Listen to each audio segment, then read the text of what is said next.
So Glad Rap Channel, you're with Neil and Aldrin, and Neil is the official security guard for Manny Pacquiao. That's one of the coolest jobs ever, isn't it? It's pretty cool, yeah. What's some of the perks of that job? I mean, do you get to see everything? You get to see the behind the scenes, you know, him training with Freddie Roach. I mean, what does it entail being a security guard? You know, I don't consider too much of a security guard, you know. I consider more myself as his friend. You know what I mean? But I just, you know, but as his friend, we'd like to protect him, you know. So that's how we form a security group for him. So what is it like when Pacquiao moves? I mean, is it the fanfare is just ridiculous, or what is it like? Yeah, he loves the crowd. Okay. He feeds off the energy of the people, and that's how he is. You know, he's a humble guy. He knows how to do. He came from nothing and he made himself to something. So you know, he came from the bottom and now you know he's where he's at. So he's very humble. He knows what the local people has been through, and that's what, you know, he wants to feel that. You know, he knows that he's been there, and that's his passion, to make people happy. So even though the money, the success, and you know the fame, he's still that humble guy. He's still the same guy. Yeah? He's still the same guy. He does, you know, like there's a storm in the Philippines, you know, people pass away. He like to go there and sleep on where they're sleeping, cardboard boxes or whatnot. You know, that's the type of person he is. You know, he's just that type of person. You know. So how long have you been with Manny for?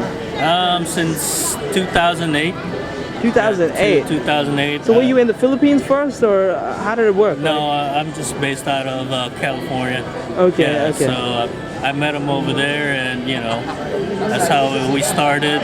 He didn't have any security back then, and we kind of formed it up for him, just to have him, you know, to control the crowd mostly. Because you know, and once he got popular and he started winning knockout fights, you know, there's so much more fanfare. You know, we had to control that. So you know, Pacquiao had retired after the Timothy Bradley fight, and then he had come back shortly. Do you know why he came back, or why he retired in the first place? He retired so he could go for senator's seat in the Philippines, and you know, he promised himself that he would focus on that job because he was ridiculed as a congressman. They ridiculed him as an absentee congressman. Okay. So he promised the people, if they vote for him as a senator, that he would really focus and do his job right. So that's what he did. So he retired momentarily, and then he came right back because you know that's his boxing is passion. Boxing is his passion. That's his number one love, and you know that's what he wants to do. See, I thought he came back maybe because that loss to Mayweather sort of haunts him, you know? Do you think that troubled him, that having that loss to Mayweather? Because Pacquiao was supposed to be the hope that defeats Mayweather. He was the only guy in the world that was supposed to do it. And then when he lost, I mean, do you think that had an effect on him? Of course, every loss has an effect on him, just like a normal person. You know, I was there when he lost, and he's sad, and he cries, just like a normal person. And you know, we cheer him up, but yeah, it's in his head, and he wants to fight him again to prove, you know, the critics wrong. You know, we all know that he got hurt. You know, his shoulder was bad at that fight, and now he got his surgery and he's back, you know. So the thing about the shoulder is, some people are saying that maybe he used it as an excuse because you know he lost, so he blamed the shoulder. I mean, what do you think of that? Is there any validity to that, or I mean, do you think Mayweather was so good that he neutralized Manny's offense, or was it just the shoulder? You know, I mean, I think it was mostly the shoulder. Yeah. He injured his shoulder like 3 weeks before the fight. That's right. I remember one of the sparring partners saying that. Yeah. Yeah. So after he injured his shoulder, he didn't train anymore. He didn't spar anymore. So, you know, as you can tell, like he only started doing a little bit of mitt work about a week before the fight. He could throw a little bit more punches. That's mostly for the media, you know, showing that, you know, he's ready. But, you know, deep down inside, he was hurt.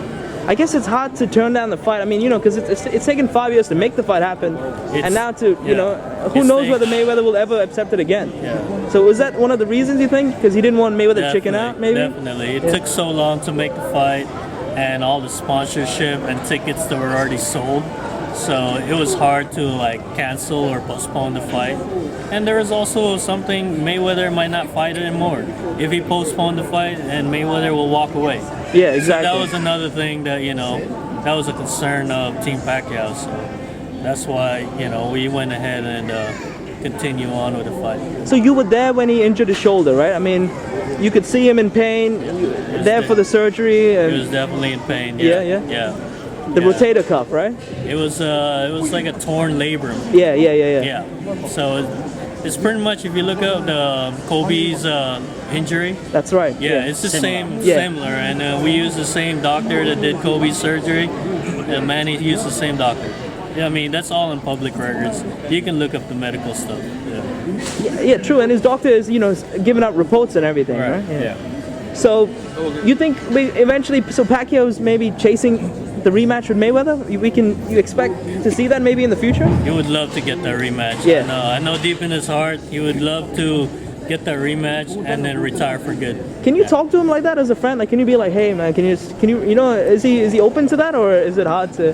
You can talk to him. I mean, he'll take it in. He's humble. He's quiet. Yeah. You know, most times if you talk to him, he'll just listen. You know, he might not say much, but he knows. And does he listen to Freddie Roach? Is it still the master and the student? Oh, has that relationship sort of changed over the years? You know? It's once I think Freddie's gotten a little bit older. Yeah. And he's gotten a little slower. Yeah. So most times Manny brings the strategy to him. You know. What if I do this? What if I do that? What if I move this way? Yeah. What if I throw from this angle? So they're both contributing to the game plan. Correct. Yeah. But he's still loyal to him, right? I mean, he's never gonna. Yeah. Freddie is a very good analyst. Yeah. He analyzes the fights and he comes up with a strategy for the fight. So, you know, he's still a very important part of the team. Yeah. But you know, Manny, he's been fighting pretty much for 25 years now. So he knows what to do in there. So Nah, man, that's cool. It's cool getting some insight, you know, from a guy that's in his camp. yeah. So you know, I respect that. That's a credible source. So do you have a busy couple of weeks in Australia now? Yeah, it's gonna be pretty busy coming up this week. You know, a lot of. I mean, he's tapering off his training and mostly a lot of media. So we're gonna promote the fight this week, do some press conferences, and you know. Are we gonna see those morning runs he does, or? Yeah? Yeah, definitely. Really? Okay. I'm gonna be awake for that. Yeah, because that's a legend doing his thing, man. Yeah, we'll be there. We'll be around, you know. And that's how he likes to talk to his fans too, you know. Like he wants to mingle with his fans, you know, show that he's ready for the fight. Yeah, that's what he does, you know. That's his routine. From rags to riches and still humble as ever. That's right. That's a Manny Pacquiao I know. Thank you very much. Appreciate it, and I can't wait to see Pacquiao, man. Thank you so much. Thanks for your time. That's it.